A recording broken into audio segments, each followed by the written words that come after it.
우리 사람들은 누구나 복받기를 원하는 마음입니다.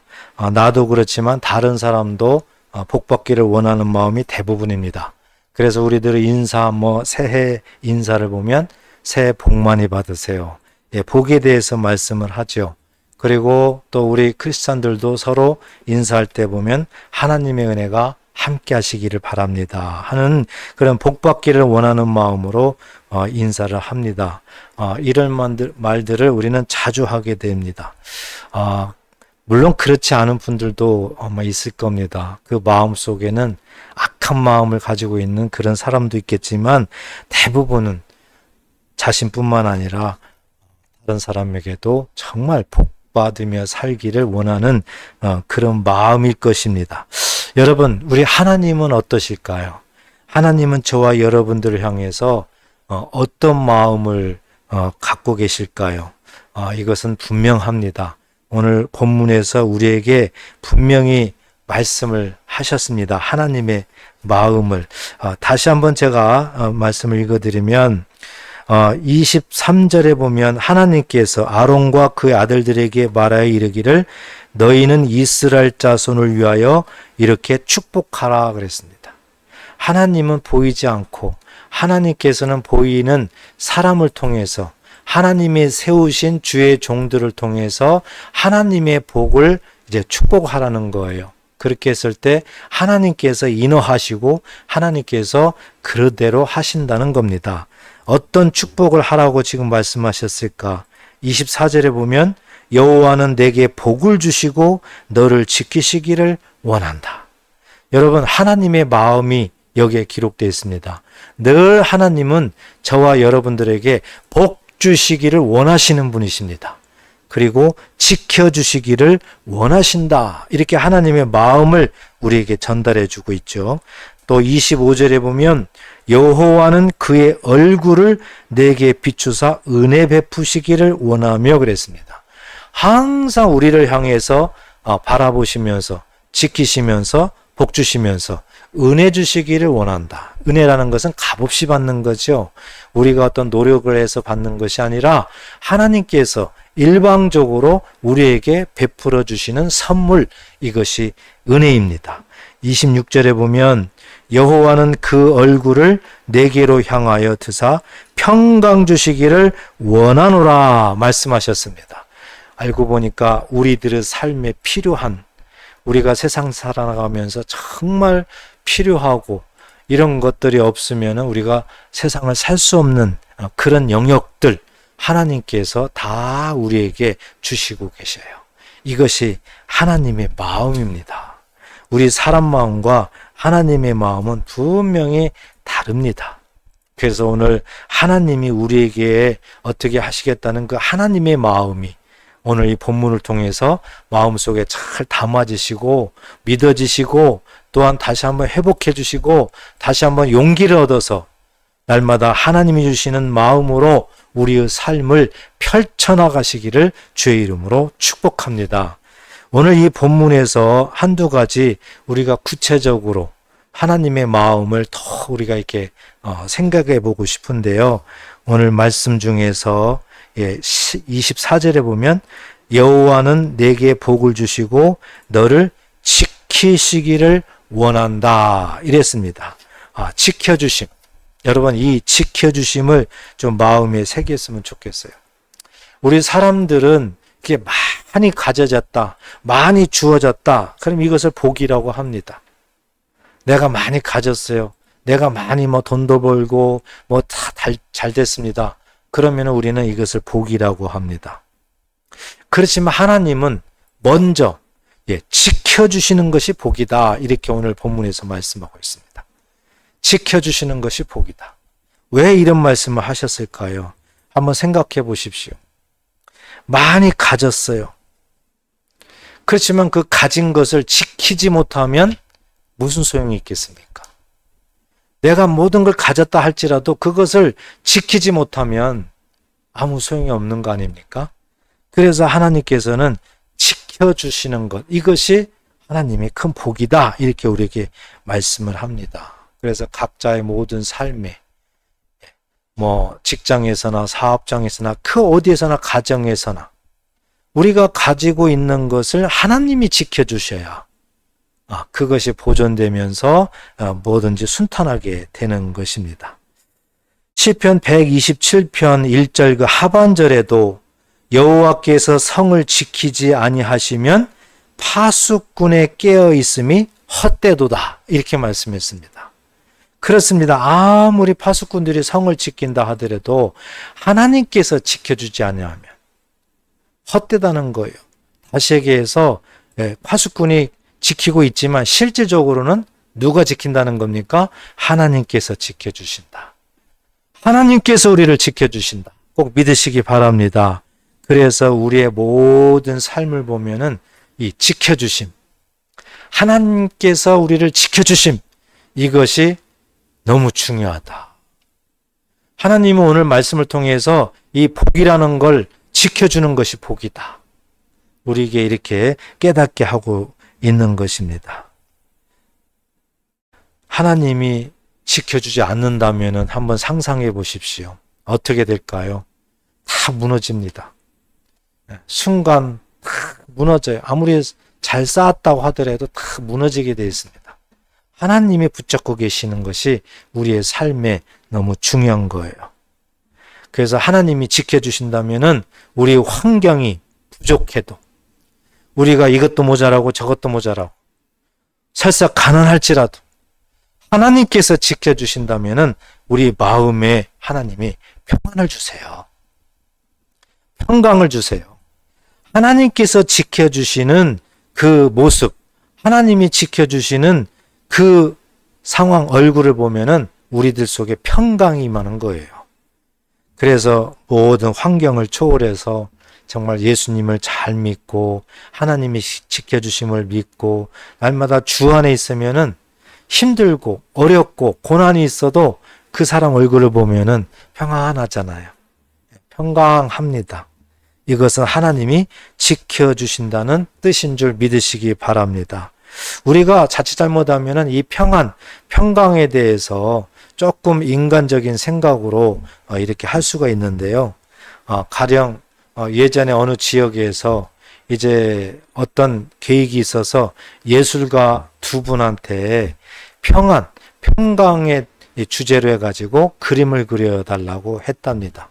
그런데 한 예술가는 잔잔한 호수, 옆에는 아주 좋은 나무가 서 있고 잔잔한 호수를 이제 그림을 그려서 이 평강의 그 모습을 담았다고 합니다. 그런데 또 한 예술가는 폭풍우 속의 절벽을 그렸다고 합니다. 여러분 폭풍우 속의 절벽, 굉장히 위험하고 불안하고 굉장히 두렵고 뭔가 그렇죠. 그런데 그 절벽 틈 사이에 작은 둥지 안에 그 새 한 마리가 평안히 잠을 자고 있었다. 평안히 안식을 누리는 그 그림을 그렸다고 합니다. 자, 이렇게 두 그림을 이제 제출을 했는데 심사위원들이 하나를 택해야 되는데 과연 어떤 것을 택했을까? 바로 후자였어요. 후자. 그렇게 폭풍우 속의 절벽인데 그 절벽 틈 사이에 작은 둥지에서 새 한 마리가 편안하게 자고 있는 그 모습, 그 그림을 택했다고 합니다. 왜 이 그림을 택했을까? 설명을 했습니다. 평안이라는 것은 폭풍이 없는 상태가 아니라 폭풍 속에서도 안식을 누리는 것이 평안이라는 거예요. 바로 하나님도 이렇게 말씀합니다. 우리가 세상 살면서 평안을 주신다, 하나님의 평강이다 이랬을 때는 아무 문제 없이 그냥 잔잔한 호수처럼 그런 삶을 사는 것이 평안 이렇게 말씀하지 않습니다.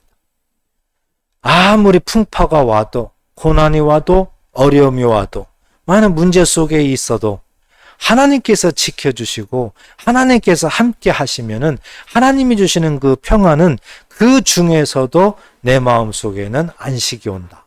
평안함이 온다. 그것이 하나님이 주시는 평강이라는 것입니다. 꼭 믿으시고 하나님의 평강을 누리시기를 주의 이름으로 축복합니다. 우리 사람은 살다 보면 정말 원치 않은 일들을 많이 당합니다. 짜게 어려운 일 당하기도 하고 여러 가지 근심 걱정으로 여러 가지 또 병으로 이런 문제 속에 살아나갑니다. 그래서 누구나 다 사람은 인생을 살면서 참 많은 그런 어려움을 겪을 수가 있는 겁니다. 그렇지만 우리 하나님의 마음은 오늘 본문에 보니까 어떻습니까? 항상 우리를 지켜주시기를 원한다. 이것이 하나님의 마음입니다. 그래서 시편 121편 4절에서 6절까지도 보면 이스라엘을 지키시는 이는 졸지도 아니하시고 주무시지도 아니하시리로다. 여호와는 너를 지키시는 이시라.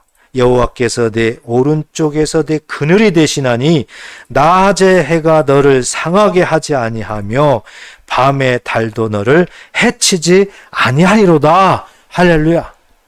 우리 하나님께서는 졸지도 아니하신다. 주무시지도 아니하신다.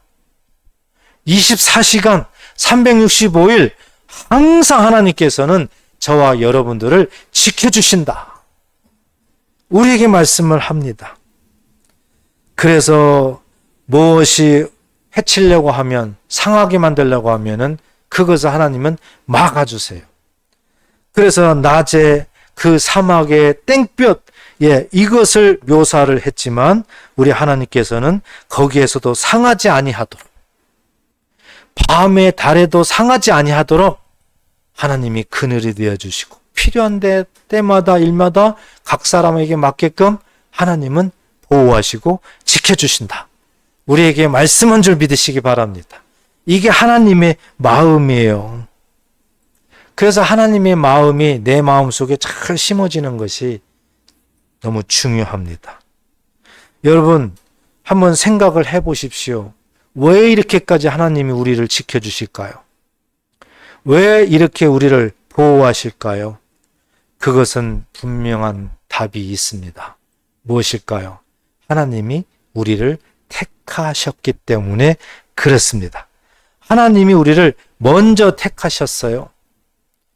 그래서 하나님은 우리에게 말씀합니다. 이사야 43장 1절에 보면 야곱아 너를 창조하신 여호와께서 지금 말씀하시느니라. 이스라엘아 너를 지으신 이가 말씀하시느니라. 너는 두려워하지 말라.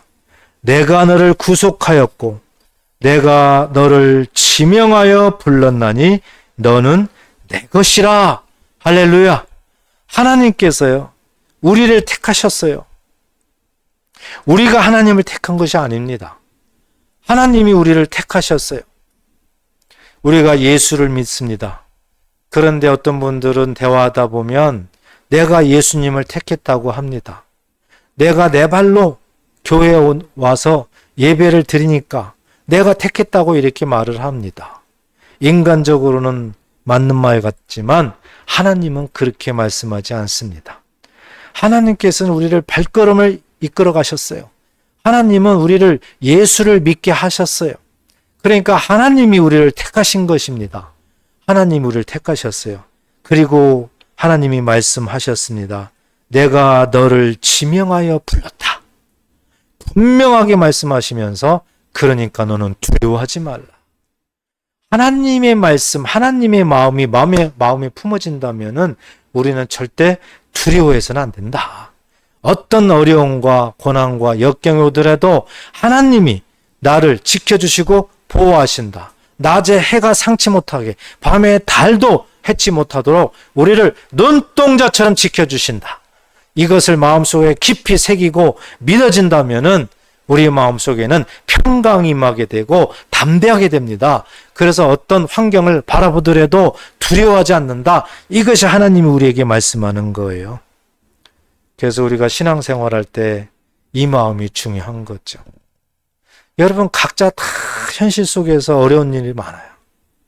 문제가 많이 발생합니다. 온통 두려워해야 될 일들이에요. 근심 걱정해야 될 일들이에요. 그러나 우리 하나님은 하나님의 마음을 품어라. 하나님의 마음은 절대적으로 우리를 지키신다는 것을 우리에게 강조하고 있습니다. 꼭 믿으시기를 축복합니다. 또 하나님께서 왜 이렇게 끝까지 우리를 지켜주실까? 우리를 먼저 택하셨다고 그랬잖아요. 그걸로 끝나는 것이 아니라 우리를 택하신 다음에 구별하셨습니다. 우리를 이제 구별하셨어요. 완전하게 하나님의 자녀로 우리를 구별하십니다. 그런데 하나님께서 우리를 이렇게 구별하시기 위해서는 뭐가 문제입니까? 죄가 문제죠. 하나님과 만날 수 없는 인간들의 죄. 이게 문제거든요. 그래서 하나님께서 이 부분을 해결하기 위해서 구약 성경에 보면은 이제 하나님께서 무엇을 말씀하셨을까? 나실인 제도를 말씀했어요. 나실인. 우선 성경 한 구절을 읽어보면 민수기 6장 21절 우리 본문 바로 위에 보면은요. 이는 곧 서원한 나실이니 자기의 몸을 구별한 일로 말미암아 여호와께 헌물을 드림과 행할 법이며 이외에도 힘이 미치는 대로 하려니와 그가 서원한 대로 자기의 몸을 구별하는 법을 따라 할 것이니라. 아멘. 자, 나실인 제도를 하나님께서 말씀해 놓으셨어요. 이 나실인은 한마디로 얘기해서 구별된 사람이다 그거예요. 구별된 사람.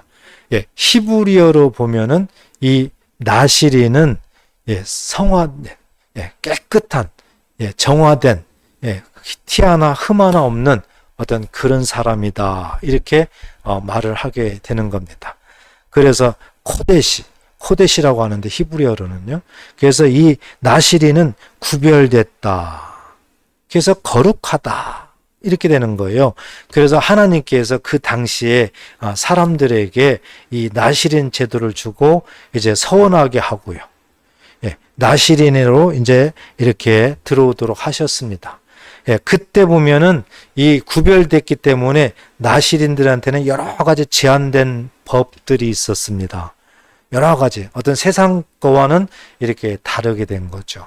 우리가 읽어보게 되면은 민수기 6장에도 보면은요, 이렇게 머리에 삭도를 대지 말라 이런 거 있죠.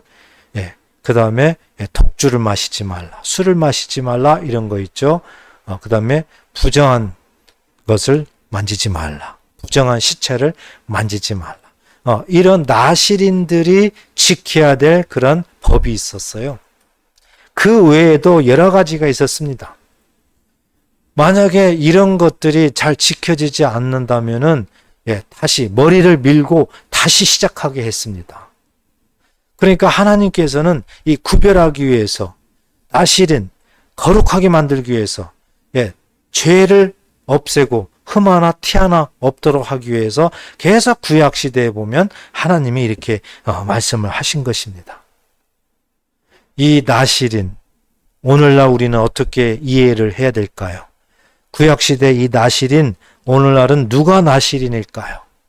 바로 예수님을 믿는 저와 여러분들이 구약적 표현으로는 나실인인 줄 믿으시기 바랍니다.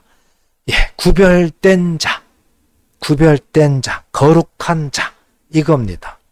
그러면 오늘날 우리가 왜 나실인 구별된 자가 됐을까? 왜 됐을까? 바로 예수님께서 우리 죄와 허물을 친히 담당하시고 십자가에 죽으시고 우리의 죄를 사하셨어요. 우리의 죄를 용서하시고 깨끗하게 하셨기 때문에 우리는 나실인이 된 것입니다. 구별된 자가 된 것입니다. 예수님 때문에 우리는 구약 성경에 나실인 거룩한 자가 됐다. 이것은 엄청 하나님의 은혜지요. 우리 힘으로는 절대 할 수 없는 이 영역을 우리 하나님께서는 독생자 예수를 통해서 이렇게 우리를 거룩하게 만드셨어요. 우리를 구별하셨습니다. 나실인으로 만드셨어요. 그러면은 우리를 거룩하게 만들었다, 구별했다, 나실인으로 만들었다. 이거에 대한 증거는 뭘까요? 증거. 바로 성령입니다. 성령. 요한복음 14장 26절에 보면 보혜사 곧 아버지께서 내 이름으로 보내실 성령, 그가 너에게 모든 것을 가르치시고 내가 너에게 말한 모든 것을 생각나게 하리라. 아멘. 자, 예수님께서 말씀하셨는데 한번 가만히 보세요. 보혜사 곧 아버지께서, 예수님이 말씀이에요. 내 이름으로, 그러면 예수님의 이름으로 그 뜻이죠. 예수님의 이름으로 성령, 그가 너에게 모든 것을 가르치시고 내가 너희에게 말한 모든 것을 생각나게 하시리라. 정리하면 예수 이름으로 성령을 보내서 그 성령이 예수 믿는 자들에게 임함으로 말미암아 그 성령이 모든 삶 속에서 하나님의 말씀을 가르치시고 또 가르친 것들을 생각나게 하시고 이렇게 성령이 인도하신다는 거예요. 그 성령이 우리가 구별됐다는, 우리가 거룩하다는, 우리가 나시린이 됐다는 그 증거인 줄 꼭 믿으시기를 축복합니다. 그래서 이 성령의 역사가 너무 중요합니다. 너무 중요해요. 그래서 요한복음 15장 26절에도 보면은 이 성령이 이제 예수님을 증언하신다, 이렇게 또 우리에게 말씀합니다. 그리고 요한복음 16장 13절에도 이 성령께서 우리에게 오셔서 날마다 진리 가운데 우리를 인도하신대요. 진리 가운데. 그리고 장래일을 알려주신다는 거예요. 그러니까 진리 가운데 인도하신다, 하나님 말씀 가운데 인도하신다는 겁니다. 그래서 우리가 평소에 성경을 읽고 하나님 말씀을 묵상하고 이런 것들도 알고 보면은 성령께서 늘 진리 가운데 인도하시기 때문에 그렇습니다. 만약에 성령께서 인도하지 아니하면은요, 성경 자체가 없죠. 성경 볼 생각도 안 하고요, 생각도 나지 않고요. 성령의 인도함을 받지 못하면 진리 가운데 우리를 인도함 받을 수가 없습니다.